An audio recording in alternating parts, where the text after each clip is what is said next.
ஒருங்கிணைப்பாளர்கள் ஐயா குரல்மொழி ஐயா அவர்களே, அருமையான வரவேற்புரையாற்றிய ஒருங்கிணைப்பாளர் தமிழறிஞர் ஐயா ஒச்சியம் சண்முகநாதன் ஐயா அவர்களே, அம்பேத்கரும் அரசமைப்பு சட்டம் என்ற தலைப்பிலே பேச இருக்கக்கூடிய முனைவர் புவியரசு ஐயா அவர்களே, இங்கே அருமையான தமிழிசை பாடல்களை பாடிய தென்மொழி பண்ணன் ஐயா ஏகவரசன் ஐயா அவர்களே, இங்கே கலந்து கொண்டிருக்கக்கூடிய பெருமக்களே, எல்லாரும் தெரிந்தவர்களாக தான் இருக்காங்க. ஐயா ஐயா தமிழ்ச்செம்மல் கோவிந்தசாமி ஐயா, கவிஞர் மாரிமுத்து ஐயா, ஐயா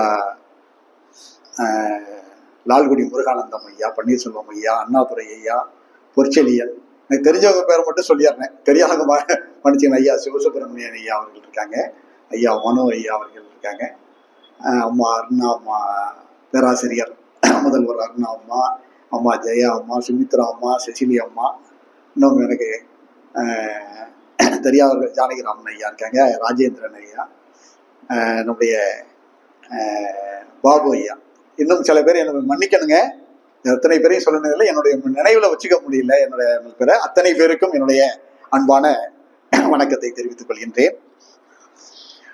புரட்சி பாவேந்தர் அந்த பேரவையிலே முதலாக வரவேற்புரை சொல்லிக் கொண்டிருக்கின்றபடி எனக்கு பேசக்கூடிய ஒரு வாய்ப்பு இன்று கிடைத்திருக்கிறது. அதனால இந்த ஒருங்கிணைப்பாளர்கள் இருவருக்கும், மந்திரிகளுடைய பெருமக்கள் அனைவருக்கும் என்னுடைய நன்றியை தெரிவித்துக் கொள்கிறேன். தலைப்பு புரட்சி பாவேந்தர், பாவேந்தரின் படைப்புகளில் பாவேந்தர் என்னோட வித்தியாசமா இருக்கிற மாதிரி இருக்கு. ஐயா அதை பத்தி விளக்கி சொன்னாங்க. அதாவது பொதுவா பாவேந்தரை பற்றி நிறைய பாத்தீங்கன்னா அவர் தன்னை பற்றி சொன்ன செய்திகள், தன்னை முன்னிலைப்படுத்திய செய்திகள், இதை மட்டுமே இதுல கொண்டு வருகிறோம். நிறைய பாரதிதாசன் தொடாத செய்திகளே இல்லை. நிறைய காதலை பற்றி கூட நம்ம புரட்சிகரமான சிந்தனைகளை பாடியவர், காதலையும் புரட்சிகரமாக பாடியவர். நிறைய செய்திகள், பகுத்தறிவு பாடினார், பெண்ணின் உயர்வை பாடினார், மூட நம்பிக்கை ஒழிப்பை பாடினார், இப்படி திராவிட சிந்தனைகளை பாடினார்.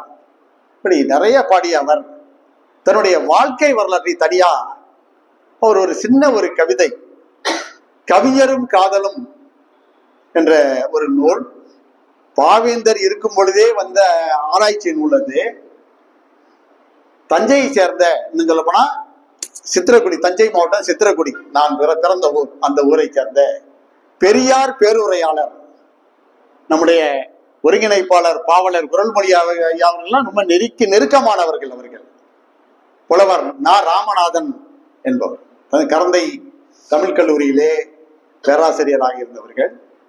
அது பிறகு காரைக்குடி அழகப்பா கல்லூரியிலே, அங்கே புலவர் கல்லூரியிலே முதல்வராக இருந்தவர்கள். அவர் தான் பாரதிதாசன் இருக்கும் பொழுதே அந்த நூலை எழுதி பாரதிதாசன் வாழ்த்து பெற்றார். அதுல அந்த வாழ்த்து பாரதிதாசன் ஒரு பெரிய நீண்ட ஒரு நெடிய கவிதை எழுதினார். அதுல அவருடைய வாழ்க்கை வரலாறு நிறைய பொதிந்திருக்கிறது. அது இல்லாம பல பாடல்களிலே, கவிதைகளிலே நிறைய அவர் தன்னை முன்னிலைப்படுத்தி நிறைய சொல்லியிருக்கிறார். அந்த செய்திகளை எல்லாம் உள்ளடக்கியதாகத்தான் இந்த உரை அமைகிறது.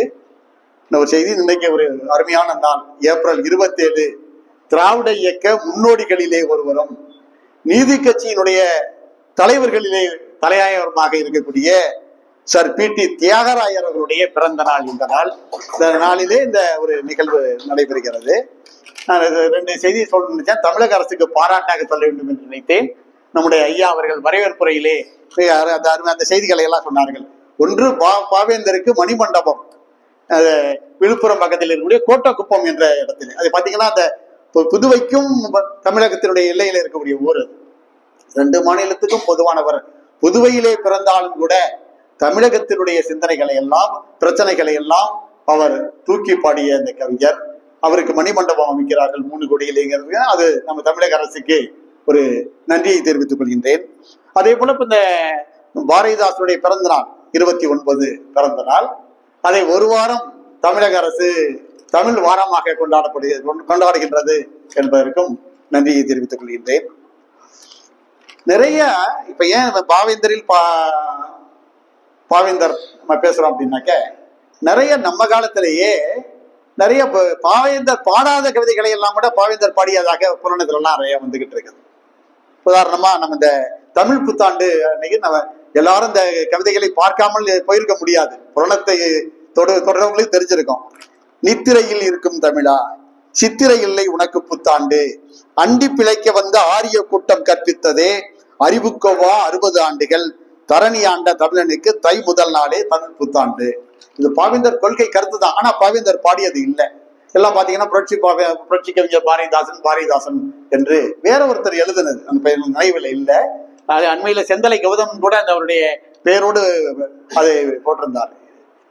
வேற ஒருத்தர் எழுதின, நம்ம காலத்துல வாழ்ந்த பாரதிதாசனே எழுதாத கவிதையை அவர் எழுதியதாக சொல்வதுங்கிறது ஒரு இதாயிடுது. அதுவும் பாத்தீங்கன்னா இந்த தொடர்பு சாதனங்கள்லாம் இன்னைக்கு நிறைய வந்த பிறகு பொய் கூட சில நேரங்கள்ல அவ்வளவு வேகமா போயிடும். வதந்தி இல்லது பரவி போயிடும், அவ்வளவு வேகமா போயிடும். பாத்தீங்கன்னா இந்த அப்படிதான் யாரோ ஒரு ஆளு இந்த 10 ரூபாய் காசு செல்லாதுன்னு உனக்கு சொல்ல போய் அது எவ்வளவு தூரம் பாத்தீங்கன்னா அது யாட்டி படைத்தது அப்படிங்கிறது நமக்கு தெரியும். அது போல இந்த இவர் எழுதாத கவிதை இந்த கவிதை ஒண்ணு. ஆனா தை முதல் நாள் தான் தமிழ் புத்தாண்டு என்பதுல பாரதிதாசன் மாற்று கருத்து இல்லை. நிறைய கவிதைகள் எழுதியிருக்கிறார். இன்னொரு கவிதை நிறைய மேடைகளில் எல்லாம் நிறைய படித்தவர்கள் மாணவ செல்வங்கள்லாம் கூட இந்த கவிதையை அவங்க என்ன அப்படி படிச்சிருக்கிறாங்க. அதை சொல்றாங்க. இந்த சாகும் போதும் தமிழ் படித்து சாக வேண்டும், என் சாம்பலிலும் தமிழ் மனது. இது பாரதிதாசன் பாடியதில்லை, இலங்கையைச் சேர்ந்த ஈழக்கவிஞர் சச்சிதானந்தன் என்பவர் பாடிய கவிதை இந்த கவிதை. இது நிறைய பேர் வந்து பாத்தீங்கன்னா இது நிறைய பேசுறாங்க, படித்ததுதான். அதோடு இல்ல, இது ஒரு இலக்கிய வரலாறுல தமிழகத்தில் இருக்கக்கூடிய அந்த நூலை வச்சிருக்கேன். நான் பேர சொல்ல வேண்டாங்கிறதுக்காக சொல்ல, பல கல்லூரிகளிலே பாடநூலாக வைக்கப்பட்ட இலக்கிய வரலாறுல கூட இது இருக்குது. இது பாரதிதாசன் எழுதிய கவிதை என்று. இன்னொரு கவிதை பாத்தீங்கன்னா எல்லாருக்கும் தெரியும். பார்த்தா இந்த வேகம்லாம் பார்த்தா பாரதிதாசன் போல இருக்கும். தமிழன் என்று சொல்லடா, தலை நிமிர்ந்து நில்லடா அப்படின்னு பாரதிதாசன் தான் சொல்லியிருப்பார் அப்படின்னுட்டு. இது நாமக்கல் கவிஞர் பாடிய கவிதை. இதுவும் ஒரு இலக்கிய வரலாற்று நூலிலே பாரதிதாசன் பாடியதாக குறிப்பிடப்பட்டிருக்கிறது. அதே போல இன்னொரு கவிதை நமக்கு பாரதிதாசன் எழுதாத கவிதை. பாரதிதாசன் வந்து ஆரம்பத்துல கடவுள் சிந்தனையாளராக இருந்து பிறகு கடவுள் மறுப்பாளராக மாறினாருங்கிறதுல எல்லாருக்கும் மாற்று சிந்தனை இல்லை. ஆனா அவர் எழுதாத ஒரு கவிதையை, ஸ்ரீரங்க நாதனையும் தில்லை நடராஜனையும் பீரங்கி வைத்து பிளப்பது என்னாலோ. பாரதிதாசன் அவர் என்னாலோ நிறைய பாடி இருக்கிறாரு. இது அவர் பாடல. இத பாரதிதாசனுடைய மகன் மன்னன் அவர்கள் 1985 நான் நேர்காணல் கண்ட பொழுது அவர்கிட்ட கேட்டேன், ஐயா இது மாதிரி சொல்றாங்களே பாரதிதாசன். இல்ல, நாகப்பட்டினத்தை சேர்ந்த ஒரு திராவிடர் கழக இயக்க தொண்டர். அவர் மாநாடுகள்ல மேடைகளிலே அவரு அந்த டேப் அடிச்சுக்கிட்டு இந்த பாட்டை பாடுவாரு. அவர் பேர் சொன்னாரு, எனக்கு இப்ப நினைவு இல்லை, தவறா சொல்லக்கூடாது நான் சொல்ல. அதுவும் அவர் பாடியது இல்லை. அதுபோல இந்த இது மேடைகள்லாம் சொல்றதுதான், தாயை பழித்தாலும் விட்டு விடு, தமிழை பழித்தால் தாய் பழித்தாலும் விடாதுன்னு பாரதிதாசன் சொன்னார். இப்படி அவர் சொல்லல, தமிழரின் மேன்மையை இகழ்ந்தவனை தாய் தடுத்தாலும் விடேன். அவர் சொல்ற, தமிழரின் மேன்மையை இகழ்ந்தவனை தாய் தடுத்தாலும் விடேன். இதுதான் பாரதிதாசன். அது தாயை படிச்சா தமிழை படிச்சா தாய் படிச்சாலும் விடாது அப்படின்லாம் அவர் சொல்லலை. அது மாதிரி ஒண்ணு. இன்னும் ஒரு செய்தி, அதாவது பாரதிதாசன் நம் நாடு விடுதலை அடைஞ்ச நேரத்துல அவர் ஒரு கவிதை பாடியிருக்கார். விடியா விடுதலை விடிவது என்னால் அப்படின்னு, நாள் மலர்கள் அப்படிங்கிற அவருடைய ஒரு கவிதை தொகுப்புல அமைஞ்சிருக்கிறது. அது 15/1/1947 அவர் பாடியிருக்கிறார். அந்த கவிதையில வந்து இப்ப யாரெல்லாம் விடுதலைக்காக பாடுபட்டாங்களோ அவங்க அல்ல, தந்தை பெரியாரை யாரும் விடுதலைக்கு பாடுபட்டதா சொல்றது இல்லை அதிகமா மேடைகளிலே. அதை தந்தை பெரியாரை பற்றி எல்லாம் அதை சொல்றார். அவர் நமக்கு தெரியும், தந்தை பெரியார் அவர்கள் காந்தியடிகளுடைய மதுவிலக்கு கொள்கையை ஏற்று அவருடைய வீட்டு தோட்டத்தில் இருந்து 500 தென்னை மரங்கள் வெட்டி வீழ்த்தினார் அப்படின்லாம் பாக்குறோம். நம்மளும் போராடுவோம், வேற யாரும் வீட்டு மரத்தையா வெட்டுவோம். தன்னுடைய வீட்டு மரத்தை வெட்டினார். தன்னுடைய தோளிலே கதர் முட்டைகளை கதரணிவீர் கதரணிவீர் காந்தியண்ணல் ஆணை பாரதிதாஸ் சொல்வார், கதராட்டின பாட்டு. அப்படி கதர் துணியை தூக்கி கொண்டு சுமந்து கொண்டு தெரு தெருவாக சென்று விற்றார் தந்தை பெரியார் அப்படிங்கிறத நம்ம பார்க்கிறோம். அந்த பெரியாரை எல்லாம் உள்ளடக்கி அந்த கவிதையில் இருக்கும். இனி இந்நாட்டில் இங்கிலாந்தின் கொடி பறக்காது, கோலோச்சாது எண்ணிலா வீரர்கள் எண்ணிலா தீரர்கள் கண்ணீர் செந்நீர் களம் கண்டதன் பின் வந்தது விடுதலை உரிமை பெற்றது அப்படின்னு சொல்லிட்டு அவர் அதுலதான் யாரெல்லாம் பாடுபட்டாங்கன்னு சொல்வார். அதுல ஒரு வரி வருதுங்க. இதுக்கு முன்னால ஒரு சொல்றேன். புதுக்கவிதை வரலாறுன்னு பேசும்போது பாடத்தெல்லாம் நம்ம கவிதை, மரபு கவிதை, புது கவிதைன்னு இருக்கு. அதை நடத்தும் போதோ அல்ல பேசும்போதோ இந்த கவிதையை தொடாமல் யாரும் செல்வது இல்லை. அரங்கநாதன் என்பவர் ஒரு எழுதிய கவிதை. அந்த கவிதை இரவில் வாங்கினோம் இன்னும் விடியவே இல்லை. இதை எல்லாரும் சொல்லிட்டு இருப்பாங்க. நிறைய பேர் விடுதலை பத்தி பாடி இருக்கிறாங்க. பழத்தினை நறுக்க வாங்கி கழுத்தினை அறுத்து கொண்டோம், என்ன தந்ததாம் இந்த சுதந்திரம், அப்பன் கையில் இருந்த திருவொட்டை இது புத்திரனுக்கு புதுப்பித்து தந்தது, வைரமுத்து. இப்படியெல்லாம் நிறைய பேர் சொல்றேன். இந்த கவிதை இரவில் வாங்கினோம் இன்னும் விடியவில்லை, நள்ளிரவில வாங்கிய விடுதலை, இன்னும் மக்கள் விடியா நிலையிலே இருக்கிறார்களே, பல நிலைகளில் இன்னும் அடிமைப்பட்டுதான் கிடைக்க வேண்டியது இருக்கிறது. இப்படி ரொம்ப அருமையாக 2 வரியில ரொம்ப அருமையா சொல்லியிருக்கிறாரு. அந்த கவிஞருக்கு பாராட்டுகள் கிடைத்தது. ஆனா அந்த பாரதிதாசன் கவிதைகளை புரட்டும் பொழுது இந்த சொன்ன பாருங்க, விடியா விடுதலை விடிவது என்னால், அதுல இந்த வரிய பாருங்க, இரவில் வாங்கும் இந்திய விடுதலை என்று விடியுமோ யார் அறிகுவரே. இந்த கவிதை தான் கொஞ்சம் வேற மாதிரி மாற்றி எழுதியிருக்கிறாரு. அதிகமா அது வெளியில வரல. இரவில் வாங்கும் இந்திய விடுதலை என்று விடியுமோ யார் அறிகுவரே. இப்ப அந்த கவிதை பாருங்க, இரவில் வாங்கினோம் இன்னும் விடியவில்லை. இப்படி கவிதைகள் எல்லாம் நம்ம பார்க்கணும். ஏற்கனவே சொன்ன இந்த பாவேந்தர், அவரு தன்னை பற்றி நானோர் பாவேந்தர் என்ற தலைப்பிலே கவிஞரும் காதல் என்ற அந்த நூலுக்கு எழுதுறாருன்னு சொன்னோம் இல்லையா. அதுல தன்னுடைய இப்ப என்னமே பாக்குறது பாவேந்தருடைய வாழ்க்கை வரலாற்று குறிப்புகள். அங்க முழுக்க வரலாற்று நூல் எழுதல, அங்கங்க அவரு அந்த செய்திகளை, வரலாற்று செய்திகளை அங்கங்கே தொட்டு காட்டி விட்டு போகிறார். பாரதிதாசன் சொல்றார் தனக்கு யாரெல்லாம் ஆசிரியராக இருந்தார்கள் அப்படின்ட்டு. தமிழ் இலக்கணம், தமிழ் இலக்கியம் எனக்கு சொல்லிக் கொடுத்தவர் புதுவை திருப்புலிச்சாமி ஐயா, செந்தமிழ் இருப்பே என்னும் பங்காறு பத்தர், புலவர்க்கு புலமையிந்து நிலவு பெரும்புகள் பெரியசாமி பிள்ளை என்பவர் ஆவார். அவர் 3 ஆசிரியர் சொல்றார். இப்ப நம்மளும் சில பேர் நமக்கு ஆசிரியர் நினைவு வரும்போது அப்படி சொல்லுவோம். 3 ஆசிரியர் சொல்றார். ஒருத்தர் திருப்புலிச்சாமி ஐயா, இன்னொருத்தர் பங்காறு பத்தர், இன்னொருத்தர் பெரியசாமி பிள்ளை. 3 பேரும் எனக்கு ஆசிரியர்கள் சொல்றார். அது சொல்றாரு பாருங்க, இந்த ஆசிரியர் மீது உள்ள அந்த பற்று, இவர்களின் அருளினால், கடவுளர்கள் சொல்லுமே, கடவுளுக்கு நிகராக அந்த குரு, இவர்களின் அருளினால் 17 ஆண்டும் பற்றா இளையேன். 17 ஆண்டு கூட அவர் முடியல. 40 புலவர் தேர்வில் முதலா தேர்வு பெற்றேன். 40 பேர் எழுதிய அந்த புலவர் தேர்வு அந்த நாள்ல அதுல முதல் மாணவராக தேர்ச்சி பெற்றேன். பாரதிதாசன் சொல்றார் 17 வயதுல. அதை சொல்றார். இது நமக்கு ஒரு வாழ்க்கை வரலாற்று குறிப்பு. 18 வயசுல வேலைக்கு போறார். முடிச்ச உடனே வேலைக்கு போறதுக்கு வாய்ப்பு. பல பேர் சின்ன பையனா இருக்கானே, இவனுக்கு என்ன அனுபவம் இருக்குன்னு தடை போடுறாங்க. அப்ப அந்த நேரத்துல அவருக்கு அந்த கல்வித்துறை செயலாளராக கையார் என்பவர் ஒருத்தர் இருக்கிறார் புதுவையிலே. அவர் உதவி செஞ்சு அரசு விதிகளை எல்லாம் 18 வயது இருந்தா போதும், இந்த பையனுக்கு இருக்குது, அது இளைஞன்கள் இருந்ததுனால மறுக்க கூடாதுன்னு சொல்லி அவர் அந்த வேலையை வாங்கி தர்றாரு. அதை நன்றியோடு பாரதிதாசன் அந்த கவிதையில சொல்றாரு, காரைக்காலின் ஒரு பகுதியான நிரவியில் ஓர் இடம், ஓர் ஆசிரியர் தேவை என்றதனால் அந்த இடத்தை அடைய கருதி புலவர் பல்லோர் போட்டியிட்டனர். யானும் 18 ஆண்டு எய்தினேன் ஆயினும் இளையன் ஆதலால் அவன் அவ்விடத்தை அடைதல் ஆகாது என்றனர் ஆள்வோர். அரசாங்கத்துல கொடுக்கல. ஆயினும் நானே அதனை அடைய சட்டம் காட்டி தடைகளை நீக்கி அன்றியனை நிரவி ஆசிரியன் ஆக்கினார். அவர் யார் அப்படி ஒரு சொல்றார் புதிரோடு. கல்வித்துறை செயலாளர் பொய்யிலார் ஆகிய கையார் என்க. நேர்மையானவர்கள், அதாவது பொய் இலாராகிய கையார் என்க என்று சொல்லி தனக்கு அந்த ஆசிரியர் பணி கிடைப்பதற்கு காரணமாக இருந்த அந்த கையார் என்ற அந்த புதுவை அந்த ஒரு அதிகாரியை நமக்கு அடையாளம் காட்டுகிறார். அதுபோல இவர் என்ன சொல்றார், தனக்கு பெற்றோர் இட்ட பேரை அவ்வளவு எளிதாக மாற்றிக்கொள்வது இல்லை. யாரா போய் உள்ள இளைஞர்கள்லாம் நடிகர்கள் பேரை மாத்திக்குவாங்க, இல்லாட்டி முன்னோட்டாக பின்னோட்டாக அதை கொஞ்சம் பேரை மாத்திக்குவாங்க. உடல் மண்ணுக்கு உயிர், தமிழுக்குன்னு சொன்னதெல்லாம் போய் பார்த்தீங்கன்னா உடல் மண்ணுக்கு உயிர்னு போட்டு ஏதாவது ஒரு நடிகரை போடுறான், இந்த நடிகருக்குன்னு போட்டுக்கிறான். அப்புறம் அப்பா விட்ட பேரை அம்மா விட்ட வச்ச பேரெல்லாம் மாத்திக்கிறாங்க மனாவே. அப்படி இல்லாம தன்னுடைய பெயரை அவர் மாற்றினார் என்றால் பாரதியார் பெயரை தனக்கு சூட்டி கொண்டார். சுப்புரத்தினம் என்ற அந்த பெயரை பாரதிக்கு தாசன் என்று பெயர் மாற்றிக் கொண்டார் என்றால் பாரதியார் பாரதிதாசனுடைய வாழ்க்கையிலே எவ்வளவு ஒரு நீங்காத ஒரு இடத்தை பிடித்திருப்பார் என்பதை நாம் எண்ணி பார்க்க முடிகிறது.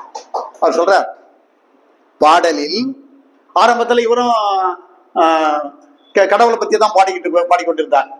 பின்னால் அவர் சொல்வார், யாரும் தவறான நினைச்சுக்க வேண்டாம், பாரதிதாசன் சொன்ன வரியை சொல்றேன், மாடுகளும் வழக்கத்தால் செக்கை சுற்றும், மாடுகளும் வழக்கத்தால் செக்கை சுற்றும், மடையர்களும் ஏற்றிடுவார் கடவுள் பாடல். இப்படி எல்லாம் பாரதிதாசன் பாடியவர். ஆனா அவரே ஆரம்பத்துல அவர் மயிலம் சுப்பிரமணியர் துதிய போது எங்கெங்கு காணினும் சக்தியாடா கெஞ்சுவதன் பயனோடி அம்மா அப்படியெல்லாம் அவர் பாடியவர் தான். அதனால சொல்றாரு, நானும் ஒரு பழமையான சிந்தனைகளோடு நடைபெற்றவன் தான்.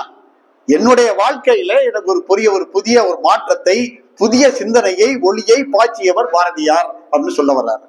பாடலில் பலமுறை பலநடை என்பதோர் காடு முழுதும், அதை காடுகிறார். நான் அன்னைக்கு இருந்து சுற்றி தெரிந்ததெல்லாம் திக்கற்ற காட்டிலே நான் தெரிஞ்சுக்கிட்டு இருந்தேன்.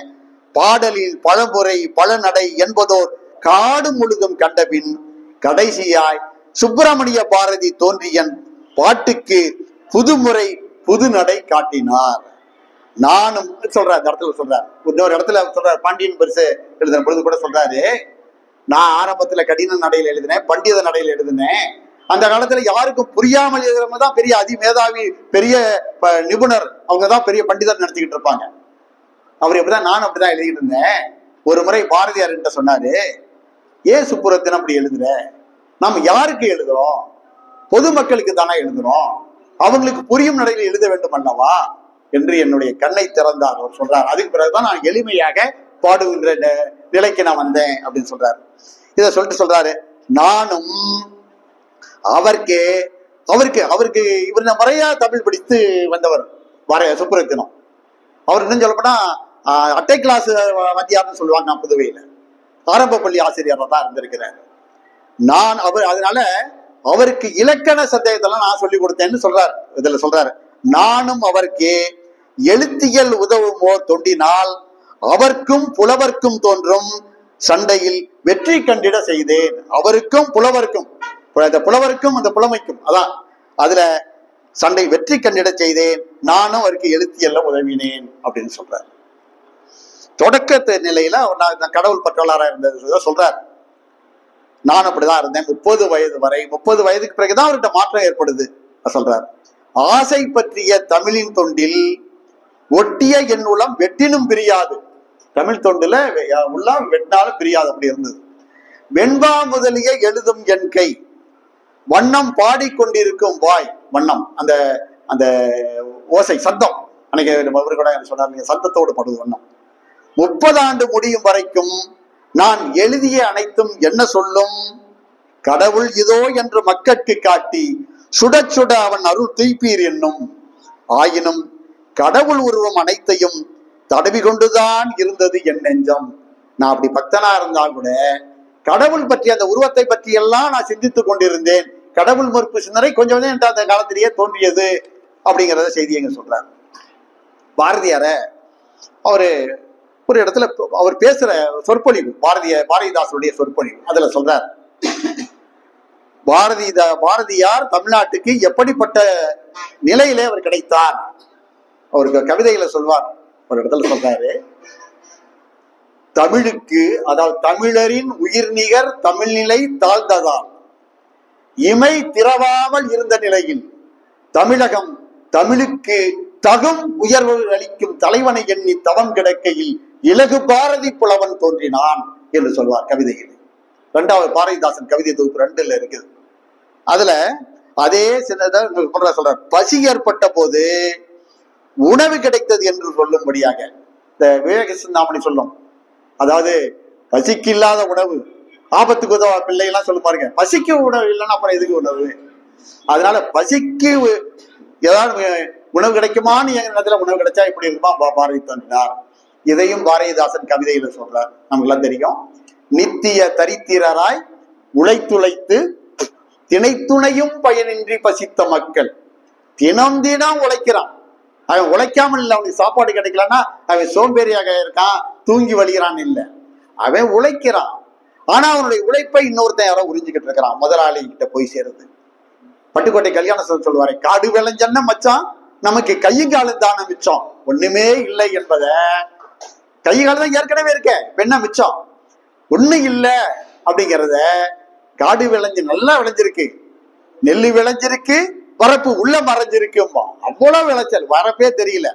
இப்படி இருந்து என்ன இருக்கு, காடு விளைஞ்சன்னா மச்சான் நமக்கு கையங்காலம் தானே மிச்சம் என்று சொல்வது போல, தினம் தினம் உழைக்கின்ற அந்த உழைப்பாளி அவனால ஒண்ணு சாப்பிட கிடைக்கல, சரியா சாப்பிட முடியல, அரை வயிறு கால் வயிறு பட்டினியோடு இருக்க வேண்டியிருக்கு.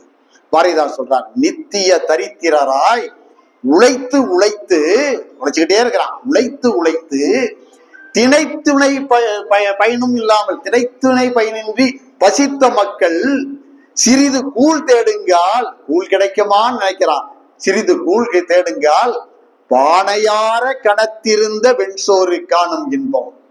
அது புரட்சி கவியில அவன் நிலவு பார்க்கிறப்ப அந்த குருடன் என்று சொல்லப்பட்ட அந்த பாடுவான், பார்வையற்ற அந்த சித்தரிக்கப்பட்டிருப்பான். அவன் சொல்லுவான், அந்த கூழ் கிடைக்குமான்னு நினைக்கிறவனுக்கு ஒரு பானை நிறை வெண்சொல் கிடைத்தால் எத்தகைய இன்பம் அடைவானோ அத்தகைய இன்பத்தை அடைகின்றேன்னு சொல்லுவான். இதை ரெண்டையும் இங்க நடத்த பாருங்க. பசி ஏற்பட்ட போது உணவு கிடைத்தது என்று சொல்லும்படியாக தமிழ்நாட்டில் தமிழ் நிலை குன்றியிருக்குங்கால் அறிஞர்கள் எதிர்பார்த்தபடி பாரதியார் தமிழர்களிடையே தோன்றினார் சொல்கின்றார். பல பேர் சில நேரங்கள்ல பாரதிதாசன் பற்று உள்ளவர்கள் பாரதியாரை போற்றுவது இல்லை, பாரதியார் பற்று மிக்கவர்கள் பாரதிதாசனை போற்றுவதில்லை. இந்த ரெண்டும் இப்படி நடக்கிறது உண்டு. அதனாலதான் சொன்னேன், பாரதியாரை பாரதிதாசன் எப்படி பார்த்திருக்கிறார், அவரோட நமக்கு என்ன இருக்கு, அவரு எப்படி பார்த்தார் அப்படிங்கிறது தான். இன்னைக்கு பெரியாரை சில அரசியல்வாதிகள் எல்லாம் பாத்தீங்கன்னா இழிவுபடுத்தி பேசுறது மாதிரி, பெரியார் இல்லை என்றால் நாம் ஏர், அவர்தான் பெரியார். என்ன, பெரியாரை இழிவுபடுத்தி விட்டு சனாதன சக்திகளை இங்க கொண்டு வந்து விடணுங்கிறதுக்காக திட்டமிட்டு சில ஆட்களை கிளப்பி விட்டுருக்கிறான் பாருங்க. அவர் பெரியாரை இழிவுபடுத்துறாங்களே, அது போல அது எவ்வளவு தவிர அதே போலதான் பாரதியாரை நம்ம குறைத்து மதிப்பிடுவதும் என்று நான் இந்த இடத்துல எழுதுகிறேன். இன்னொருத்தர் சொல்றார், பாரதிக்கு அவர் சொற்பொழிவு கவிதையில மட்டும் இல்ல, அவர் உரைநடையிலையும் அவர் எப்படி பாரதியாரை நேசித்திருக்கிறார் அதையாவது காட்டுகின்றேன். இது பாரதிதாசன் பேசுகிறார் அப்படிங்கிற நூல்ல உள்ள செய்தி. இது பாரதிக்கு எல்லா மதமும் ஒன்று. பராசக்தியை பாடினார், முத்துமாரியம்மனை பாடியிருக்கிறார், அவரு மணக்குலா விநாயகரை பாடினார். புதுவையில மணக்குலா விநாயகர் அந்த கோயில்ல அவர் பாடிய கவிதைகளை கல்வெட்டாக அடித்து வைத்திருப்பாங்க. அங்குதான் சொல்றார், எமக்கு தொழில் கவிதை, நாட்டிற்கு உழைத்தல், இமை பொழுதும் சோராது இருத்தல் என்கிற அந்த வரி அந்த மணக்குல விநாயகரை பற்றிய பாட்டுல தான் இருக்குது. அந்த கவிதை அப்படியே அந்த கோயிலுக்காக வச்சிருக்கிறாங்க. நான் கோயிலுக்கு போறவன் இல்லை, ஆனா அங்க பார்த்தேன், புதுவைக்கு 2-3 முறை நான் புதுவைக்கு அந்த புத்தாக்க பயிற்சிக்கும் புத்தொழி பயிற்சிக்கும் போடும் பொழுது மணக்குல விநாயகர்ன உடனே ஆகா பாரதியார் வழிபட்ட தலமாச்சேன்னு உடனே போய் பார்த்தேன். நான் அது மாதிரி திருமணமான பொழுது சென்னையில என்னுடைய துணைவியா இருந்தாங்க.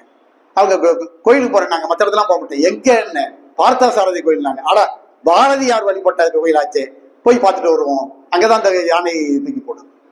அதுபோல அந்த மணக்குல விநாயகர் போய் அந்த கல்வெட்டுங்க அடித்து வைத்திருக்கிறார்கள். அவர் சொல்றாரு, அதான் இந்து கடவுளை பாடினார், இயேசு கிறிஸ்துவையும் பாடியிருக்கிறார், அல்லாவையும் பாடியிருக்கிறார். அதான் பாரதியார்ட்ட உள்ள சிறப்பு. பாரதிக்கு எல்லா மதமும் ஒன்று, கூடுமானால் மதமே இல்லை என்றாலும் பரவாயில்லை அப்படியோட சிந்தனை உள்ளவராம். ஜாதி இல்லை என்பது அவருடைய அகராதியில் தீர்ந்த விஷயம். மூட நம்பிக்கைகளை ஒழித்தவர் பாரதியார். இந்த தேசம் உருப்பட வேண்டும், தமிழர்கள் லாயக்கானவர்களாக ஆக்கப்பட வேண்டும். உரைநடையிலெல்லாம் பாத்தீங்கன்னா வடமொழியெல்லாம் கலந்து எழுதுறாரு. லாயக்கானவர்களாக ஆக்கப்பட வேண்டும், தமிழினால் தான் தமிழர்கள் வீரர்களாக முடியும், தமிழ் வளர்ந்தால்தான் தமிழன் உயர்வான், இதுதான் பாரதியின் மதம். பாரதிதாசன் சொல்றார். இப்படி அவர் காலத்திலேயே தன்னை நான் ஒரு பாவேந்தன் தான் அப்படிங்கிறத அவர் உணர்ந்திருக்கார். நம்ம இன்னைக்கு பாவேந்தர் இருக்கிறோம், புரட்சி கவிஞர் இருக்கிறோம், பாரதிதாசன் உணர்ந்திருக்கிறார். அவரே சொல்றார், நானோர் பாவேந்தன் என்பதனை நானில தமிழர் நன்றே அறிவர். ஒரு கவிஞருக்கு இருக்கக்கூடிய ஒரு புலமை செருக்கு, ஒரு கம்பீரம், வீரம். அவர் சொல்றார், நானில தமிழர் நன்றே அறிவர், என் பாட்டு சுவையில் ஈடுபட்டவர் நோக்கினால் 100க்கு 40 140 பேர் என்னுடைய பாட்டு சுவையில அவங்க நீந்தியவர்கள்.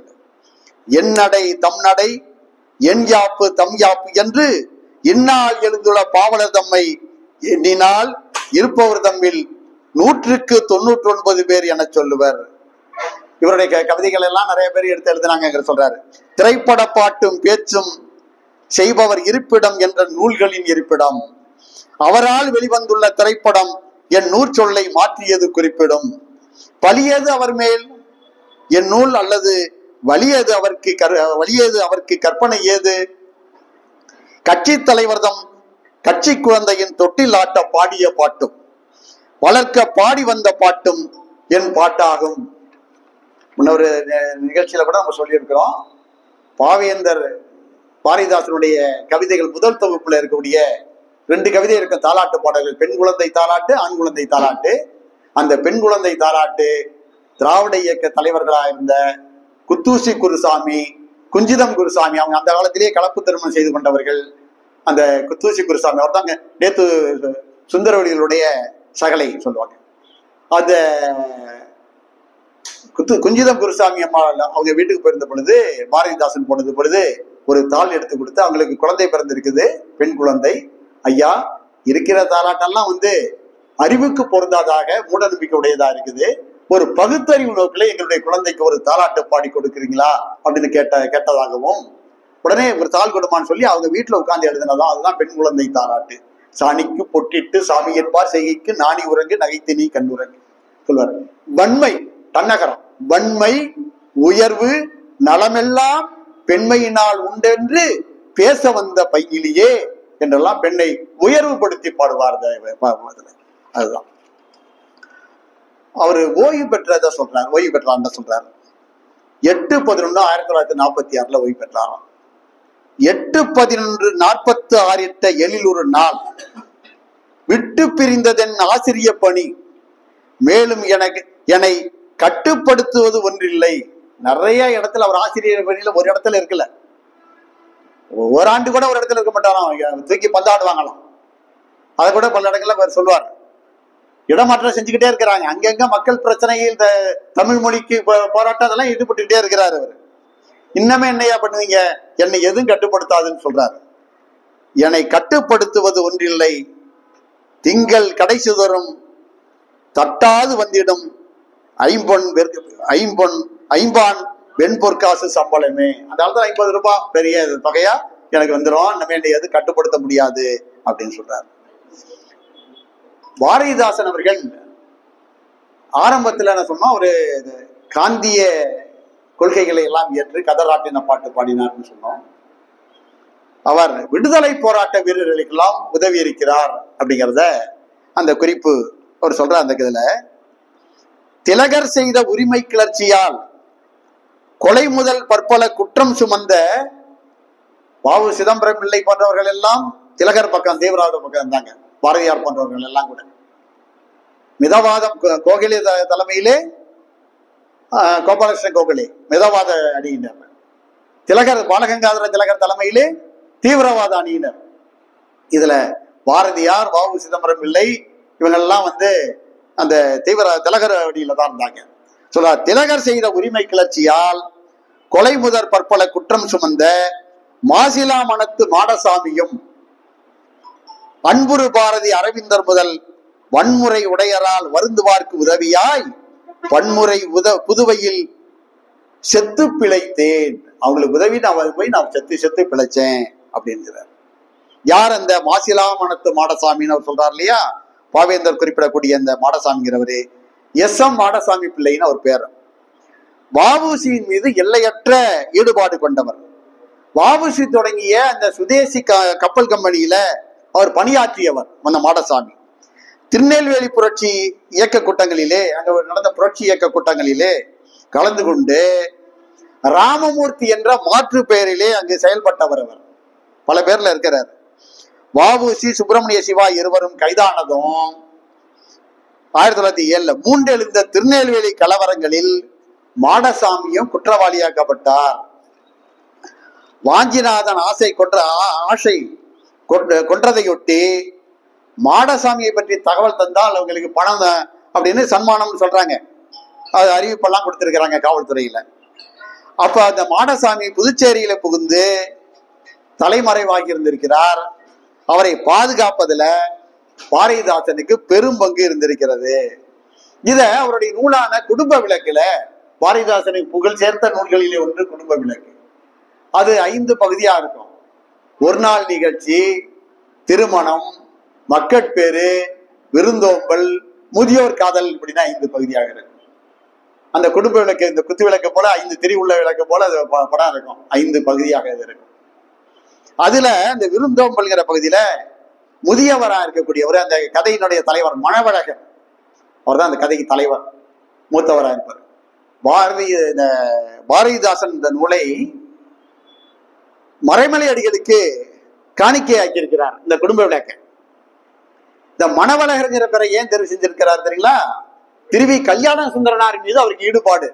கல்யாணம்ங்கிறது மனம், சுந்தரம்னா அழகு, மணவழகர் அப்படின்னு அந்த பேரை வச்சு சொல்லி இருக்கிறார். இந்த குடும்ப விருந்தோம்பல்கிற அந்த பகுதியில முதியவர் தம் பழைய நினைவுகளாக கூறக்கூடிய பகுதியில இந்த மாடசாமியை பற்றிய குறிப்பு கொண்டு வந்தாங்க திணிக்கிறார். ஆறும் அறியாமல் அன்பான நண்பரை நான் சாரும் கடல் தாண்டி சைகோனில் சேரும் வண்ணம் செய்ய ஒரு கட்டுமரம் சென்றேறினேன். கப்பல் கையட்டும் எல்லையை நான் காணுகையில் எய்தும் உளவறிந்து தீயர் சிலர் நீராவி ஓடம் மலமலன ஓட்டி வருதல் தெளிவுபட காணா தொலைவினிலே கட்டுமரத்தை விடென்றேன். ஊனோ உறக்கமோ ஒன்றுமின்றி கோணாமல் நட்ட நடுக்கடலில் 1.5 நாள் நான் கழித்தே 8 மணி இரவில் என் வீட்டை கிட்டினேன். அந்த முதியவர் தன்னுடைய பழைய அனுபவங்களை, அந்த நினைப்புகளை சொல்றது போல இருக்கக்கூடிய பகுதியில் இந்த மாடசாமி புதுவைக்கு போயிருக்கிறப்ப இவர் பாதுகாக்கிறார். அங்க ஒரு இஸ்லாமியர், அவருடைய வேஷத்தை, அவர் நல்ல பாரதிதாசனுக்கு நல்ல பரிச்சயமானவர், அவரை போலவே அவருக்கு தோற்றம் போட்டு அந்த குல்லா லுங்கி எல்லாம் போட்டு அவரை அழைச்சிக்கிட்டு போய் அவரை வெளிநாட்டுக்கு சைகோனுக்கு அனுப்புறதுக்கு பார்க்குற முயற்சி பண்றாங்க. அப்ப என்ன செய்றாங்க, இந்த பிரிட்டிஷ் சிப்பாய்கள் இவங்களை கண்காணிச்சுக்கிட்டு வர்றாங்க. நம்மளை பிடிக்க வர்றாங்கன்னு தெரிஞ்ச உடனே என்ன செய்றாங்க, கட்டுமரத்துல ஏறி வேகமா போறோம், போய் எல்லாம் கடல்லே சொல்றாரு, 3 நாள் நாங்க கடல்லையே இருந்துகிட்டு இருந்தோம் அப்படிங்கிற. அப்படி இந்த தான் பட்ட அந்த இன்னல்களை எல்லாம் அவருக்கு சொல்கின்றார். சிறைச்சாலைகள்லாம் போயிட்டு வந்திருக்கிறார். நம்ம பேசுவோம், நிறைய நம்ம பேசுவோம். ஆனா சிறைச்சாலை போராட்டம், நம்ம அரசு ஊழியர் போராட்டம்லாம் இருக்கும். கைது பண்ண போறாங்கன்னு உடனே எல்லாம் ஓடி போயிடுவாங்க, இருக்க மாட்டாங்க பல இடங்கள்ல. அந்த இதெல்லாம் கலந்து கொண்டு அவர் நிறைய போயிருக்கிறாரு. சிறை சென்றதை சொல்றாரு. அவரே கவிதைகள்ல மாங்குயில் கூவிடும் பூஞ்சோலை எமை மாட்ட நினைக்கும் சிறைச்சாலை அப்படின்லாம் சொன்னார் இல்லையா? சிறைச்சாலை என்ன செய்யும் சொன்னார். மாங்குயில் கூவிடும் பூஞ்சோலை எமை மாட்ட நினைக்கும் சிறைச்சாலை அப்படின்னு சொன்னார். இன்னொரு இடத்துல அலுவல் போனால் போகட்டும், சலுகை போனால் போகட்டும், தலைமுறை 1 கோடி கண்ட என் தமிழ் ஆளட்டும் சொல்வார். அது மாதிரி இங்க அவர் இந்த சிறை சென்ற காட்சி சொல்றாரு.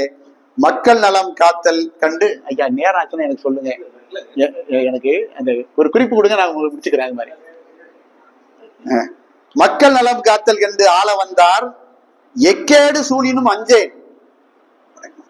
ஒரு நாள் சிறை கதவு திறக்கப்பட்டது, சென்றேன், அரைக்கதவு புனிதப்பட்டது, மீண்டேன் என்று சொல்றார். அந்த போன சொல்றார். அது ஒரு செய்தி. ஒண்ணு 1919 திருப்புவனைங்கிற ஊரிலே ஒரு ஆசிரியராக இருக்கும் பொழுது பிரெஞ்சு அரசாங்கத்துக்கு எதிராக செயல்பட்டார் என்று குற்றம் சாட்டி 15 மாதங்கள் 15 திங்கள் அரசு சிறைப்பிடிச்சு வச்சிருக்கு. சிறைப்பிடித்த அரசு பிறகு விடுதலை, 15 திங்களுக்கு பிறகு அவரை விடுதலை செய்தது. வேலை நீக்கமும் செஞ்சிடறாங்க. அரசு ஊழியராக இருக்கிறதுனால வேலை நீக்கம் செஞ்சிடறாங்க. பிறகு இவர் வழக்கு தொடுத்து பணியிலே மீண்டும் சேர்கிறார் அப்படிங்கிற ஒரு குறிப்பு இதுல இருக்குது. நிறைய தொண்டுகள்லாம் நிறைய செஞ்சதெல்லாம் அவர் சொல்றாரு. தாய்மொழிக்கு தொண்டுக்காக நான் தவறியதே இல்லை சொல்றார். புதுவை அரசியல் போரில் இறங்குவேன், இதை வையேன் எனில் அதை விட்டு வையேன். இதை விடக்கூடாதுன்னு நினைச்சா அதை விட மாட்டேன் சொல்றாங்க. இதை வையேன் எனில் அதை விட்டு வையேன். நாய் பல நாற்புறம் வாய் திறக்கணும். தனக்கு எதிரியா இருக்கிறவங்களாம் சொல்றாரு நாய்ங்கிறார். நாய் பல நாற்புறம் வாய் திறக்கணும், தாய்மொழி தொண்டு தவறியதில்லை. நன்றி மறந்தவர் இன்று வரைக்கும் குன்று கொணர்ந்து தூற்றுவர். கல்லெடுத்து விசல குன்றையே கொண்டு வந்து தூற்றுறாங்களாம். நன்றெனப்பட்டதை செய்வேன், எனக்கு நல்லதுன்னு பட்டதை ஏதோ செய்வேன். பகைவருக்கு அஞ்சேன், வாய்ப்பு நேர்ந்த போதெல்லாம் பிறரை தூக்கி விடுவதில் சோர்ந்ததே இல்லை. தான் உதவி செஞ்சதெல்லாம் சொல்றார். படிப்பு தந்தேன், சோறு தந்தேன். சில பேருக்கு உதவியெல்லாம் செஞ்சாங்க, எனக்கு துரோகம் செஞ்சாங்கன்னு சொல்றாரு. படிப்பு தந்தேன், சோறு தந்தேன், எடுக்க செய்தேன் என் தலைதனை.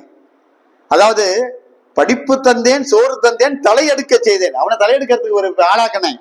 ஆனா என்ன செய்றான், அவன் என் தலை அறுக்கிறேன்னு சொன்னான் சொல்றாரு.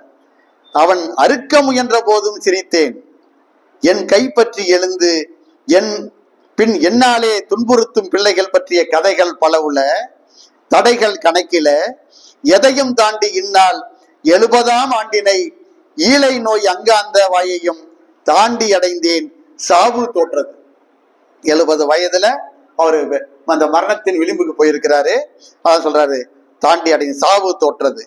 மெய்யே ஆயினும் மெய்யிலா உலகில் என்னை இன்னும் வாழச் சொன்னார் புலவர் ராமநாதன் அவர்கள். நாம முன்னாடி சொன்னோம் இல்லைங்களா, பெரியார் பேருரையாளர் புலவர் ராமநாதன் அப்படின்னு சொல்லிட்டு. இங்க பெரியார் மாளிகையில கூட அவர் ஓய்வு பெற்ற பிறகு வந்து பணி செய்தார். அவர் அதுதான் சொல்றாரு. இப்படி நிறைய இப்படி செய்திகள்லாம் போகுது. சாவை தொலைத்தேன், தமிழ் தாய்க்கு வாழ்கின்றேன். மீண்டும் எதுக்காக நான் வாழ்றேன் சொல்றேன், எனக்கு எதுக்கு வாழ்றேனே தெரியல அப்படிங்கிறான் சில பேர். சாவை தொலைத்தேன், தமிழ் தாய்க்கு வாழ்கின்றேன், பா ஒன்றினாலே தமிழ் பண்பாடு காப்பேன். என்னுடைய கவிதை, என்னுடைய பா, அது தமிழ் பண்பாட்டை காப்பதற்காக. நாவை அசைத்தால் ஒரு 400 இலக்கம் 4 கோடி. மூவேந்தர் பேரர் பகை முற்றும் தொலைப்பார்.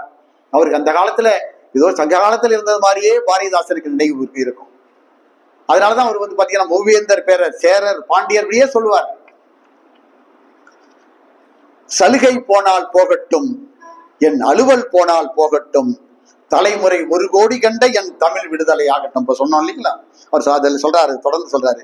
பிள்ளை பிறந்தேன் யாருக்காக, பெற்ற தமிழ் மொழி போருக்காக, உள்ளம் இருப்பதும் தோல் இருப்பதும் உயிர் நிகர் தமிழ் சீருக்காக, போனால் என் உயிர் போகட்டும், என் புகழ் உடல் நிலை ஆகட்டும், தேனால் செய்த என் செந்தமிழ் தான்.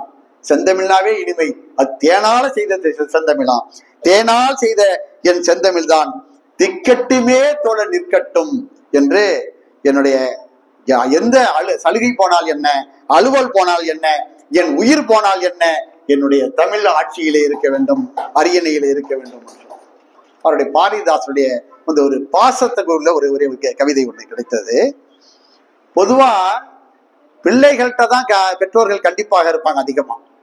பொதுவா அதுவும் பாத்தீங்கன்னா மகள்கிட்ட ஒத்து போற தந்தை மகன்கிட்ட புறன் போட்டுக்கிட்டு இருப்பாங்க பொதுவா. ஆனா மகனும் அப்பாவும் தான் வில்லன் போல இருப்பாங்க, இவன் இருக்கக்கூடிய நிலைமை இருக்கும். ஆனா மகன்கிட்ட மாறுபடக்கூடிய அந்த தந்தை அவர் தாத்தாவான பிறகு பேரன்ட்ட நட்போடு இருப்பார். பேர பிள்ளைகள்கிட்ட பாத்தீங்கன்னா ரொம்ப கோச்சுக்க மாட்டார். இவங்க சொல்லுவாங்க, நீங்க செல்லம் கொடுக்கறதாலதான் பையன் அப்படி இருக்கான் அப்படிம்பாங்க, பிள்ளை அப்படி இருக்கும்பாங்க. இவரு தான் பிள்ளை கண்டிச்சு வளர்த்தவரு பேர பிள்ளைகள்கிட்ட பாசத்தை ரொம்ப கொட்டி காட்டுவார். பாரதிதாசன் சொல்வார் இல்லையா, அன்பை கொட்டி வளர்க்கும் பிள்ளையும் பாரு. இந்த இடத்துல ஒரு கவிதை பாருங்க, எந்த பேரன்னு தெரியல, சேரனா அல்ல பாரதியான்னு தெரியல. அழுக்கு புழுதியில் ஆடலாமா, வழுக்கு வழியில் ஓடலாமா என்றேன் எதிரில் நின்ற பேரனை. ஏப்பா அப்படி அழுக்கு புழுதியில போய் ஆடுறியே, வழுக்குற வழியில ஓடுறியே அப்படின்னு சொன்னாராம். அடிக்க கோலை எடுத்தேன், பிச்சை எடுத்தேன். அவன் என்ன சொன்னானா, அவனும் தாத்தா அந்த வில்லு கட்டுறதுக்கு அந்த பிச்சை கொடுக்க தாத்தானா, அவனும் வில்லு கட்ட, இந்த வில்லு அம்பு விடுவோம்ல, வில்லு கட்ட அக்கோலை வேண்டினான், கோலையும் கொடுத்து கட்ட நூலையும் கொடுத்தேன், நாளும் உள்ளத்தீரே அப்படின்னு சொல்லி அவர் இந்த கோபம் கூட பேரப்பிள்ளைகிட்ட வரலங்கிறத அது பதிவு செய்யறார். ஒரு கவிதை அழகா. இந்த தமிழ் மீது உள்ள பற்றும் வடமொழி மீது உள்ள வெறுப்பும், அவர் என்னன்னாக்க பிற மொழி ஆதிக்கம் தமிழ் மொழி மீது செலுத்துறதுனால அவருக்கு கோபம் பாரதிதாசனுக்கு. அழகா அவர் பாக்குறாரு, ஒரு அறை இருக்குது, பக்கத்தறையில இருந்து ஒரு யாழிசை சதை கேட்குது, யாரோ யாழ் மீட்டுவது போல இருக்குது. இதெல்லாம் கூட பாத்தீங்கன்னா இந்த அந்த காலத்துல பழைய காலத்துலதான் யாழிசை, இப்பெல்லாம் வீணை இல்லை. ஆனா அவருக்கு அந்த பழைய காலத்துல இருக்கிற மாதிரியே 2000 ஆண்டுகள் முன்னே இருப்பது போலவே பாரதிதாசன் எண்ணுவார். அதனாலதான் அற்றை தமிழின் இந்த கூட்டை ஆடி காட்ட மாட்டாயாம்பாரு. அது போல சொல்ற, அறைக்குள் யாழிசை ஏதென்று சென்று எட்டி பார்த்தேன், பேத்தி நெட்டுரு பண்ணினால் நீதி நூல் திரட்டையே. பேத்தி நீதி நூல் திரட்ட பாடிக்கிட்டு இருந்தாலாம் யாழிசை. சொல்றார், அறைக்குள் யாழிசை ஏதென்று போய் பார்த்தேன், அங்க பேத்தி தமிழ் பாடல் படிச்சுக்கிட்டு இருக்கான், நீதி நூல் திரட்ட பண்ண. இப்ப அது எப்படி இருக்கான், யாழிசை மாறு இருந்துச்சான். அடுத்து இன்னொரு கவிதை பாருங்க. அண்டை வீட்டின் அறையில் இருந்து பழுத்து காய்த்த பனை ஓலை மேல், சில சொல்லுவாங்க பனை ஓலையில கொட்டுறது மாதிரிப்பாங்க. என்ன, அண்டை வீட்டின் அறையில் இருந்து பழுத்து காய்த்த பனை ஓலை மேல் கூடல்வாய் தண்ணீர் கொட்டும் ஓசை. பனைமட்டையில தண்ணி விழுந்தா படப்பட சத்தம் கேட்கும். கூடல்வாய் தண்ணீர் கொட்டும் ஓசை வந்தது, சென்று பார்த்தேன், இந்தி பாடம் நடத்தினார் ஈஸ்வரே. ஒரு ஆசிரியர், இந்திய ஆசிரியர் பாடம் நடத்தி இருந்தாராம். அது எப்படி இருந்துச்சா, இனிமை இல்லாம இருந்ததா, அது பனைமட்டை மேல தண்ணி கொட்டுறது மாதிரி படப்படப்படம் இருந்துச்சு அப்படின்னு சொல்றாரு. அப்ப நல்ல தமிழ் இனிமை எல்லாம் நிறைய நமக்கு தெரிஞ்சதுதான். இந்த கணியிடை ஏரிய சொல்லிக்கும் இதெல்லாம் நம்ம நிறைய முற்றல் கலையிடை ஏரி அதெல்லாம் சொல்லிட்டு எல்லாம் இனிமைதான், தமிழ் தான் எனக்கு உயர்வானதுன்னு சொல்றாரு. அது போல நிறைய இடத்துல இந்த அது மாதிரி இசை, செவி இன்பம், பொழிலிடை வண்டின் ஒலியும் ஓடை புனலிடை வாய்க்கும் கலியும், இதெல்லாம் இதுதான், இருந்தாலும் தமிழ் தான் எனக்கு இனிமையானதுன்னு சொல்றாரு. உறவுகளுக்காக எல்லாரும் பாத்தீங்கன்னா அதுல உறவுகளுக்கு ஆட்பட்டு, அரசியல்ல கூட சில நேரங்கள் பாத்தீங்கன்னா உறவுகள் தான் ஆட்டி படைக்கும். இவரு உறவுகளை விட எனக்கு மேலானது தமிழ் தான் அப்படின்னு பாரதிதாசன் சொல்றார். பயிலூரும் அண்ணன் தம்பி அக்கம் பக்கத்து உறவின் முறையார், அண்ணன் தம்பி அக்கம் பக்கத்துல இருக்க சொந்தக்காரவங்க, பயிலூரும் அண்ணன் தம்பி அக்கம் பக்கத்து உறவின் முறையார், தயை மிக உடையாள் அன்னை என்னே ரொம்ப அன்பு காட்டக்கூடிய தயை மிக உடையாள் அன்னை, என்னை சந்தத மறவா தந்தை, குயில் போல் பேசிடும் மனையான், அன்பை கொட்டி வளர்க்கும் பிள்ளை, அயலவர ஆகும் வண்ணம் தமிழன் அறிவினில் உரைதல் கண்டீர். இவங்கெல்லாம் தமிழ் எனக்கு எல்லாம் ரொம்ப வேண்டியவங்க, நெருக்கமானவங்களா இருக்காங்க.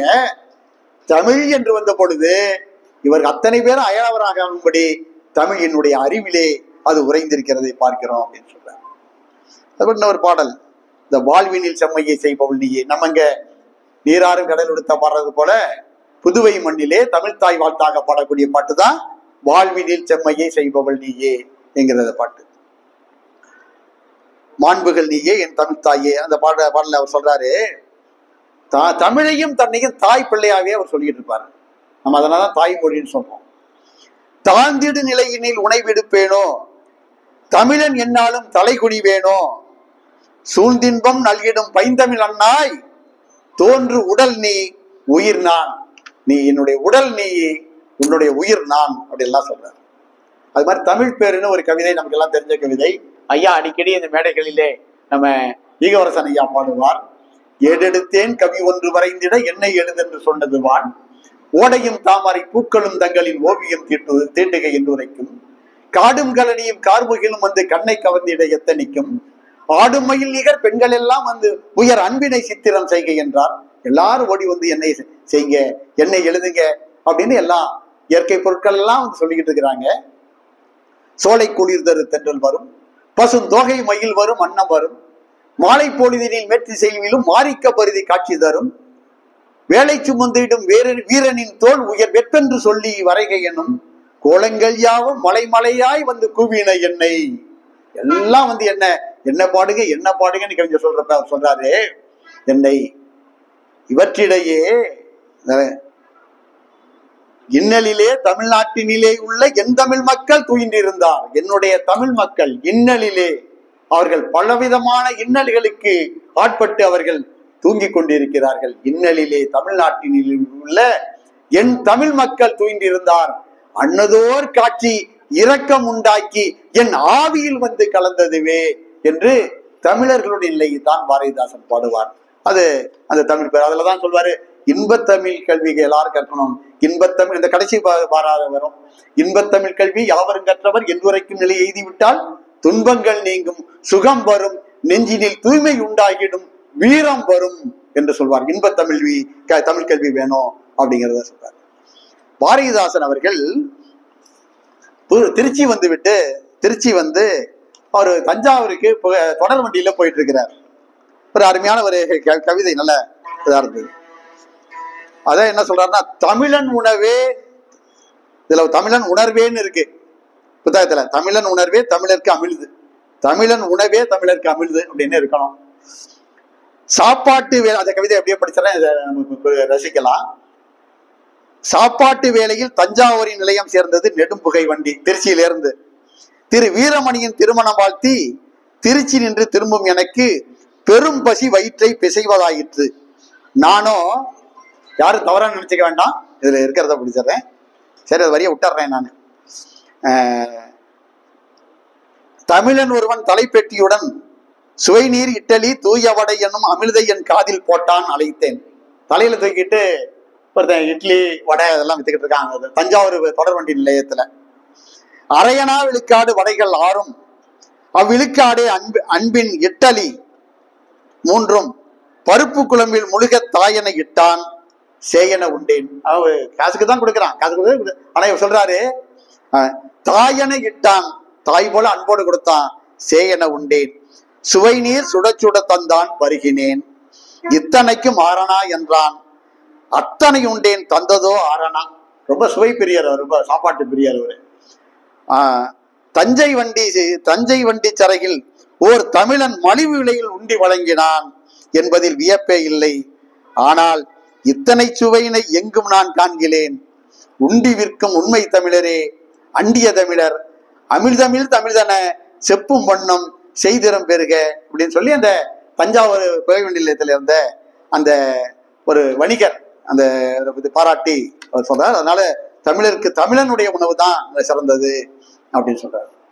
இன்னொரு பாட்டுல தமிழனே இதை கேளு அப்படின்னு சொல்றார். தமிழனே இது கேளாய், உன்பால் சாற்ற நினைத்தேன் பல நாளாய், கமழும் உன் தமிழினை உயிரென ஓம்பு, காணும் பிற மொழிகளோ வெறும் வேம்பு, நமையெல்லாம் வடமொழி தூக்கிடும் தாம்பு. தூக்கு கயிறுகிறார், தூக்கிடும் தாம்பு, நம் உரிமைதனை கடித்தது அப்பாம்பு.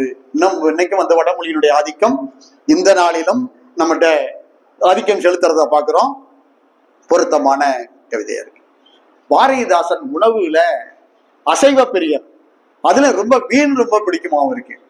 ஒரு முறை தென் மாவட்டத்துக்கு போயிருக்கிற ஒரு நண்பர் வீட்டுக்கு, அந்த சிறப்பா அந்த மீன் அங்க அந்த அந்த சீசன்ல கிடைக்கும்னு சொன்னாங்களாம். அது நினைவோடையே போய் உட்கார்றாரு, சாப்பாட்டுல உட்கார்றாரு. பார்த்தா இல்ல, அந்த மீன் இல்ல. என்னையா போங்கய்யா, கோபக்காரர் தப்புனு இலையை மூடிட்டு ஏஞ்சிட்டாராம். அவரை சமாதானப்படுத்துறாங்க. இது மாதிரி அவரு சொல்றாரு, அந்த ஆடு மாடு சொல்றாரு, நம்ம கறியெல்லாம் போய் கடையில போய் வாங்குறத கொண்டுட்டு வந்து வெட்டுங்கிறாரு, ரத்தத்தை பாருங்கிறாரு, தமிழர்களுக்கு வீரம் மங்கி போச்சு அப்படிங்கிறாரு. பீரிட்டடிக்கும் உடல் குருதி கண்டால் சோராது இருந்திட பழகு, வரும் போர் வீரனுக்கு இதே அழகு. மீன் உண்ணத்தான் வேண்டும் தேடு, நீ மிக உண்ணத்தான் வேண்டும் ஆடு, நான் உண்டதுண்டு புலிக்கரியினோடு நல்ல கரடி கரியை உயர்வென்று பாடு. புதுக்கோட்டை ராஜா மன்னர் வீட்டில் போய் இவரு புலி உப்பு கண்டம் சாப்பிட்டார் அப்படிங்கிற செய்தி எல்லாம் இருக்கு வரலாறுல. இவரே சொல்றாரு, நான் புலிக்கரியோடு கரடி கறி கூட சாப்பிட்டிருக்கேன் அப்படின்லாம் அவர் சொல்றாரு. அது சொல்லிட்டு சொல்றாரு, பண்ண பழகடா பச்சை படுகொலை, பைந்தமிழர்க்கெல்லாம் உயிரடா விடுதலை அப்படின்னு சொல்றாரு. அது போல நல்ல ஒரு இயற்கையை ரசிச்சு பாட்ட பாரதிதாசன். மாலை பொழுதுல சோலை பக்கம் போறாரு, குளிர்ந்த தென்றல் வருகிறது, தென்றல் வாசம் கமழ்கின்றது, வாசம் அந்த பக்கத்துல அப்படி திரும்பி பார்க்கிறாரு. சோலை நடுவில் சொக்கு பச்சை பட்டுடை கொண்டு படர்ந்து கிடந்து அவரு முல்லை இருக்குதான், பார்த்தோன்னு எப்படி இருக்குதான், குழுக்கென்று சிரித்ததுதான் இருக்கு.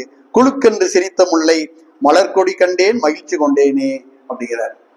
வெண்ணிலாவம் வானும் போலே, தமிழுக்கு அவருக்குள்ள தொடர்பு சொல்றாரு. வெண்ணிலாவம் வானும் போலே, வீரனும் கூர்வாளும் போலே, வண்ணப்பூவும் மனமும் போலே, மகரையாளும் இசையும் போலே, கண்ணும் ஒளியும் போலே, எனது கண்ணல் தமிழும் நானும் அல்லவோ, இப்படி எல்லாம் அவர் நிறைய சொல்றார். இப்படி நிறைய இருக்கிறது. அவருடைய ஆசை இன்னதெல்லாம் இது என்னைக்கு நிறைவேறும் அப்படின்னு நினைத்தார். இங்க நம்ம ஐயா அவர்கள் வரவேற்பரை சொல்லும் பொழுது பெண்கள் விடுதலை எல்லாம் பாரதிதாசன் சொன்னதெல்லாம் சொன்னாரு. அவர் சொல்ற, எண்ணரும் தமிழ்நாட்டின்கண் எல்லோரும் கல்வி கற்று பன்னரும் கலைஞானத்தால் பராக்கிரமத்தால் அன்பால் உன்னத இமமலை போல், இமயமலை தான் இமமலைங்கிறார், உன்னத இமமலை போல் ஓங்கிடும் கீர்த்தி எய்தி இன்புற்றார் என்று மற்றோர் இயம்ப கேட்டிடல் என்னாலோ. என்னுடைய தமிழ்நாட்டு மக்கள் எல்லாம் கல்வி கற்று நல்ல உயர்ந்த நிலைக்கு போகணும், புகழ் பெறணும், அதை நான் என்னைக்கு நான் கேட்பேன் அப்படிங்கிறார். அதுபோல தமிழ் நூல்கள் எல்லாம் அது பிற மொழிகளில் எல்லாம் சொல்றான், நிறைய மொழிகள்ல மொழிபெயர்க்கப்பட வேணும், 1000 மொழிக்கு போகணுங்கிறாரு. தாய் எழில் தமிழை என் தமிழரின் கவிதை தன்னை 1000 மொழியில் காண இப்புவி அவாவிக்கின்ற தோயுறும் மதுவின்னாறு தொடர்ந்து எந்த செவியில் வந்து பாயுநாள் எந்த நாளோ ஆரிதை பகர்வார் இங்கே. தமிழனுடைய வளர்ச்சிக்காக பாடுபடுகிறார். தமிழருடைய ஒற்றுமைக்கு சொல்றார், வெள்ளம் போல் தமிழர் கூட்டம் வீரங்கோள் கூட்டம் உள்ளத்தால் ஒருவரே மற்ற உடலினால் பலராய் காண்பார் கள்ளத்தால் நெருங்கொணாதே என வையம் கலங்க கண்டு துள்ளும் நாள் என்னால் உள்ளம் சொக்கும் நாள் என்னாலோ. இவர்கள் உருவத்திலே உடலிலே பலராக இருக்கின்றார்கள், ஆனால் உணர்விலே ஒன்றாக இருக்கிறார்கள். இவர்களை சூதுபாது செய்து நாம் ஒன்றும் செய்ய முடியாது என்று பகைவர்கள் எல்லாம் ஏங்க வேண்டும், அந்த நாள் விரைவில் வரணுங்கிறார். இந்த ஆண் பெண் ஒற்றுமைக்கு அவர் குரல் கொடுக்கிறார் பாருங்க. கண்களும் ஒளியும் போல கவின் மலர் வாசம் போல, ஆண்களும் பெண்கள் இல்ல, பெண்களும் ஆண்கள் தாமும், பெண்களும் முன்னாடி சொல்றாரு, பெண்களும் ஆண்கள் தாமும் பெருந்தமிழ் நாடு தன்னில் தன்கடல் நிகர்த்த அன்பால், அன்பு எப்படி சொல்ற, தன் கடல் நிகர்த்த அன்பால் சமானத்தார் ஆனார் என்ற பண்பந்து காதிர்பாய பருகு நாள் எந்த நாளோ. இப்படி எல்லாம் அவரு நிறைய சொல்லிக்கொண்டே போகிறார். அவர் எவ்வளவு கஷ்டப்பட்டிருக்கிறார்கள். அவருடைய கடிதம் ஒன்று, ஒரு 2 கடிதத்தை மட்டும் சுருக்கமாக சொல்லி நான் அடுத்து பேராசிரியர் நண்பருக்கு நான் விடுகிறேன். ஒரு மனைவிக்கு எழுதின கடிதம், பாரதிதாசன் கடிதங்கள், அவர் எழுதின கடிதம் நூல் இது. அதுல சொல்ற, சௌபாக்கியவதி பழனியம்மானுக்கு, பழனியம்மான், எனக்கு அந்த அம்மாளை பார்க்கக்கூடிய ஒரு வாய்ப்பு, தரிசிக்கக்கூடிய வாய்ப்பு எனக்கு கிடைத்தது. 1/2 மணி நேரம் அந்த அம்மாவோட நான் பேசிக்கொண்டு இருந்தேன். அவர் குரல் எல்லாம் பதிவு செய்தேன். 85ல் பாரதிதாசனை எனக்கு பார்க்க முடியவில்லை என்ற ஏக்கம், ஆனா அவருடைய துணைவியாரை பார்க்கக்கூடிய வாய்ப்பு கிடைச்சது. அப்புறம் மகன் பிள்ளைகள் மற்றெல்லாம் ஐயா சொன்னது மாதிரி தொடர்பு இருக்காங்க. பழனி அம்மாளுக்கு ஆசீர்வாதம் செய்து எழுதும் செய்தியாவது, நானும் எனது நண்பர்களும் பெங்களூரில் சேமமாக இருக்கிறோம். வடமொழியர் கலக்கன்னு நினைக்க வேண்டாம், அது இதெல்லாம் தனித்தமிழ் சிந்தனை வருவதற்கு முன்பே எழுதப்பட்டது. இதெல்லாம் நீயும் பாப்பா, சின்ன பாப்பா, குழந்தை, தம்பி முதலியவர்களும் சவிக்கியம் தானா? இன்னும் 4 நாளில் வந்த காரியம் முடிந்துவிடும். வந்து விடுகிறேன், பத்திரமாக இருங்கள். சிப்பாயிடம் 10 ரூபாய் கொடுத்து அனுப்பினேன், வந்து சேர்ந்ததா? எவ்வளவு கஷ்டத்துல இருந்திருக்காருங்கிறதுக்காக தான் சொல்லுவாரு. நான், உனது தகப்பனார் வந்து விட்டாரா? திரேக்தர் சம்பளம் கொடுத்தாரா? இங்கு தெரிவிக்கவும், இங்கு ஆக வேண்டியதையும் எழுது. நான் பெங்களூரில் இருப்பதை யாரிடமும் சொல்ல வேண்டாம். ஏதோ ஒரு சூழ்நிலை அவருக்கு, இதை தெரிவிக்க வேண்டாம்னு சொல்றாரு. இன்னொரு இடத்துல பாத்தீங்கன்னா, ரொம்ப நேர்மையா இருக்கிறதுனாலையும் அவர் அதனாலேயே பல இன்னல்களுக்கு எல்லாம் ஆளானார். மாடர்ன் தியேட்டர்ஸ் அதுல வாய்ப்பு கிடைப்பதே பெரும் இது. சேலத்துல இருந்த மாடர்ன் தியேட்டர்ஸ், டி.ஆர். சுந்தரம் சொல்லுவாங்க, நிறைய கதை வசனம்லாம் எழுதினார் பாரதிதாசன். ஒரு கட்டத்துல இவருடைய வரிகளை மாத்தணும்னு சொல்றாங்க, கோபப்படுறாரு. இப்பெல்லாம் எப்படி வேணாலும் மாத்திங்க, எனக்கு சம்பளத்தை விட்டு நிறைய கொடுங்கன்னு கேட்கிற ஆள் தான் இன்னைக்கு இருப்பாங்க. இன்னைக்கு உள்ள கவிஞர்கள் எல்லாம் ரொம்ப கோடீஸ்வரர்களாக இருக்கிறாங்க. இவருக்கு சுரதா சொல்லுவார், தரித்திரத்தில் சரித்திரத்தை முடித்து கொண்டாரும்பார். இவரை கடைசி காலம் ரொம்ப வறுமையில இருந்தது. அது சினிமா, அதுக்கு திரைப்படம் எடுக்க போனாரு, பாண்டியன் பரிசு எடுக்க போனார். அது தெரியாத ஒரு துறையில போய் இறங்கி, அதுவும் அங்க சூதுவாது நிறைந்தவர்கள் உள்ள இடம் அது, அங்க போய் மாட்டிக்கிட்டாரு அவரு. இங்க ஒரு இடத்துல சொல்றாரு, இந்த ஸ்ரீ வா ராவ் அவர்களுக்கு நமஸ்காரம், அக்கிரகாரத்தினுடைய அதிசய மனிதர் என்று வாரா அவர்களை அண்ணா அவர்கள் போற்றுவார்கள். அவரை பிராமணரை அவரை சொல்ற அக்கிரகாரத்தின் அதிசய முற்போக்கு சிந்தனை உள்ளவர் பாரதியார் மாதிரி. நலம் விரும்புவதும் ஆகுதே, நான் கோவிந்தராஜுலு என்னும் பிள்ளையாண்டானிடம் தங்களுக்கு ஒரு புத்தகமும், தங்கள் மூலம் ஸ்ரீ சாமிநாதன் அவர்களுக்கு ஒரு புத்தகமும், ஆக 2 புத்தகங்கள் கொடுத்து விட்டு வந்தேன். ஸ்ரீ சாமிநாதன் அவர்களுக்கு அதை சேர்ப்பிக்க விரும்புகிறேன். இப்படி சொல்லிட்டு வராரு. அதாவது கோவிந்தராஜுலுவை நான் அங்கு விட்டு வந்தது சரியல்ல என்பது தங்கள் அபிப்பிராயம். நான் என்ன செய்வது? நான் குடும்பத்தோடு புதுவைக்கு வருவதற்கு தங்களை பணம் கேட்டேன். உங்களிடம் இல்லை. குழந்தையின் காப்பை விற்றதில் 6 பேருக்கு தான் டிக்கெட் வாங்க முடிந்தது. குழந்தையோட காப்பை வித்துட்டு தான் அவன் போறோம். அவ்வளவு கஷ்டப்பட்டு. ராமானுஜர் கம்பெனியில் ராமானுஜர் படம் எடுத்தாங்க. ராமானுஜர் கம்பெனியில் 4 நாளைக்கு கோவிந்தராஜனுக்கு இடமில்லை என்றால் நூதனமாகவே இருக்கிறது.